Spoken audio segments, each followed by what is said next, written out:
Todo mestre conhece aquele sentimento. Você prepara tudo direitinho, tem a história no ponto, os monstros estão balanceados e 1 hora antes da sessão, a mensagem de um dos jogadores chega. Não vou poder aparecer.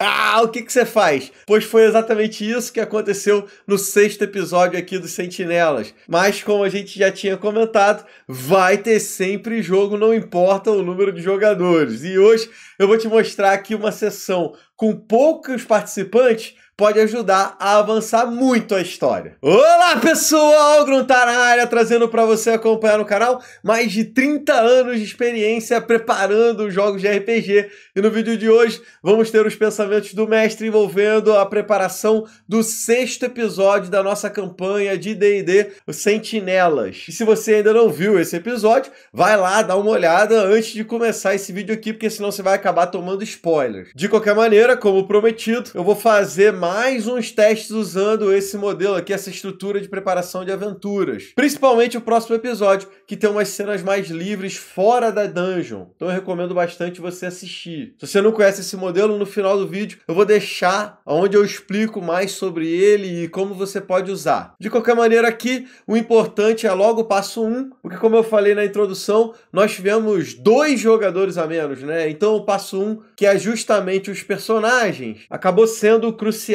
E assim, eu sabia que o Beto não ia poder participar. O que eu não sabia é que o Beholder ia ter um imprevisto, ele ficou doente e ia acabar de fora. De qualquer maneira, sem combate, não tem tanta diferença assim em relação ao balanceamento e o número de jogadores. E como eu sabia que dificilmente ia ter combate, eu não precisei me preocupar muito com isso, não precisei adaptar a dificuldade que os jogadores iriam enfrentar. Mas eu queria destacar que quanto menos jogadores, mais o jogo anda e mais exige a participação do mestre e desses poucos jogadores que estão ali. Então fica ligado que às vezes uma sessão com menos participantes vai mais longe na história e exige mais porque você não tem aquele respiro de quando os jogadores estão debatendo as ideias, às vezes você tem um tempo ali para poder pensar e ficar mais de boa. Aconteceu isso aqui com 2 jogadores, mas acontece também quando você tá no mano a mano, né? Você e um outro jogador, a gente teve alguns exemplos assim, tanto no RPG dos Streamers, quanto as aventuras do Malcave lá do Sombras da Guerra, e quem assistiu esses vídeos percebeu que a história anda muito e ao tempo todo mestre-jogador, mestre-jogador, mestre-jogador. Enfim, como eu sabia que o Beto não ia estar presente, algumas pistas que eu planejava entregar como conhecimento de religião para o clérigo dele foram um pouquinho modificadas para servir para o grupo inteiro, né? Então ficou de boa para os 2 que apareceram. Além disso tudo, para os personagens, eu havia preparado justamente o loot para o Beholder e para o Rafa, que estavam defasados em relação a recompensas.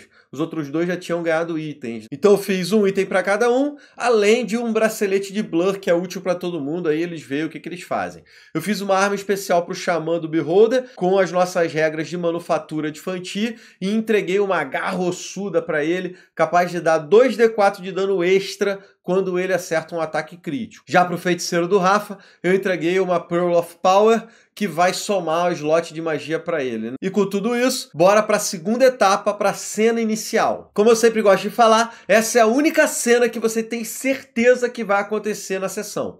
Normalmente eu gosto dessa cena, sendo o que a gente chama aí de hot start, início quente, uma parada mais pegada assim. E às vezes o pessoal confunde isso com a ideia de ter um combate logo de cara. Eu diria que depende um pouco de como você acabou a sessão anterior, mas em muitos casos, começar com combate pode até ser ruim, porque às vezes a galera tá meio fria, né? O objetivo aqui da cena não é esse. É trazer os jogadores pra dentro do jogo, logo de cara, na primeira cena. E eu preparei uma descrição bem sinistra das visões que o Ridley observaria quando estava cortando a cabeça ali do inimigo, né? Fiz um texto maneiro, com o objetivo de dar algumas pistas sobre quem essa criatura era. E isso era importante porque eu pretendo trazer esse diabo de volta. Eventualmente ele vai voltar. Então, contar a história dele de alguma forma, eu acho que é maneiro. Já vai fazendo um foreshadow, já vai deixando aí a pulga atrás da orelha da galera. Isso poderia ter sido feito no diálogo na sessão anterior, mas como eu não fiz, eu bolei essas visões para poder avançar nesse plot. E para a galera que está inteirada em como os diabos funcionam em Fanti,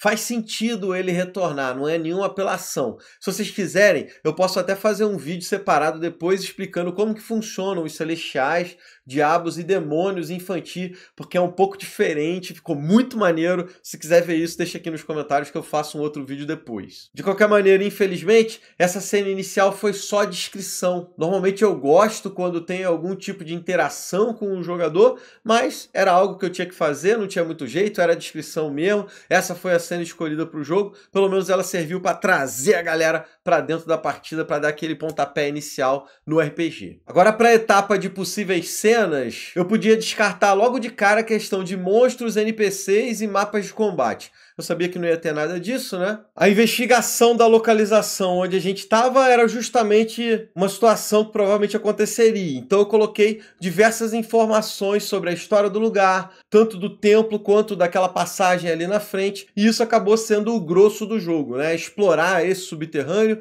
e descobrir sobre a sua história, o que aconteceu por aqui, coisas que os jogadores eventualmente vão descobrir mais, mas de qualquer forma, eu acho que eles saíram com boas ideias do que tem nesse subterrâneo aí do seu bastião. E eu já falei um pouquinho sobre as recompensas que eu preparei para os jogadores, né? Mas estavam nessa cena inicial. Vale destacar que eu espalhei elas pelos inimigos, pelo local, enfim, dei aquela espalhada, mas entreguei tudo que tinha para entregar, as recompensas que eu tinha separado. A outra cena que eu tinha imaginado foi em relação ao final da exploração do próprio bastião. Como eles tinham deixado algumas coisas para trás e eu queria abrir o mapa logo, a ideia era terminar de entregar tudo que faltava no lugar. E de novo, eu sabia que não teríamos novos monstros ou mapas de combate, então eu foquei em passar as informações e o resto das recompensas que estavam ali perdidas pelo bastião, que no caso era o quadro da família, para dar um pouco mais de pista sobre a família que morava ali antes, e a passagem secreta perto da forja,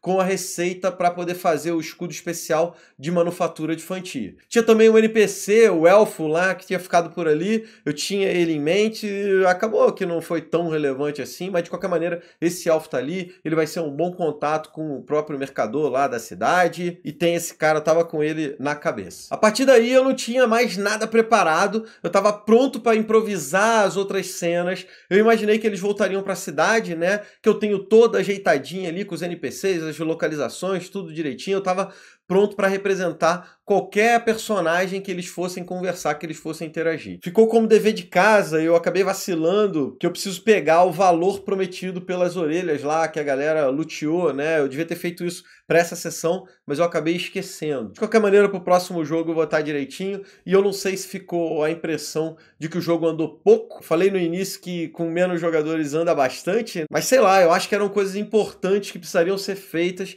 e agora a gente tirou isso do caminho. Bem ou mal, a gente limpou o bastião inteiro, agora tá tudo certo pra gente poder continuar a campanha. E vai ser o pontapé aí pra frente. Eu queria pedir uma ajuda de vocês, colar lá na nossa pré-campanha de Fanti. Financiamento coletivo tá com a data marcada, a gente já tem editora, e essa pré-campanha é muito importante. Quanto mais gente estiver seguindo a pré-campanha, mais a gente vai conseguir mostrar o interesse no projeto e negociar as metas extras, as coisas que podem vir aí para essa grande festa, esse financiamento de Fanti. Então segue lá a pré-campanha, o link vai estar aqui embaixo. Como eu falei, vou deixar aqui em cima ó, o vídeo de preparação de aventuras, tem toda essa estrutura que eu montei, explica detalhe por detalhe como que você pode fazer ela. Aqui do outro lado, eu vou deixar o vídeo sobre criação de itens mágicos mais evocativos, que tem um material bem legal de apoio. E é isso, meus amigos, obrigado a todo mundo que chegou até aqui, assista o próximo episódio, não perca a nossa série Sentinelas e as outras que a gente tem aí no canal. Vou ficando por aqui e deixo aquele grande abraço, valeu galera!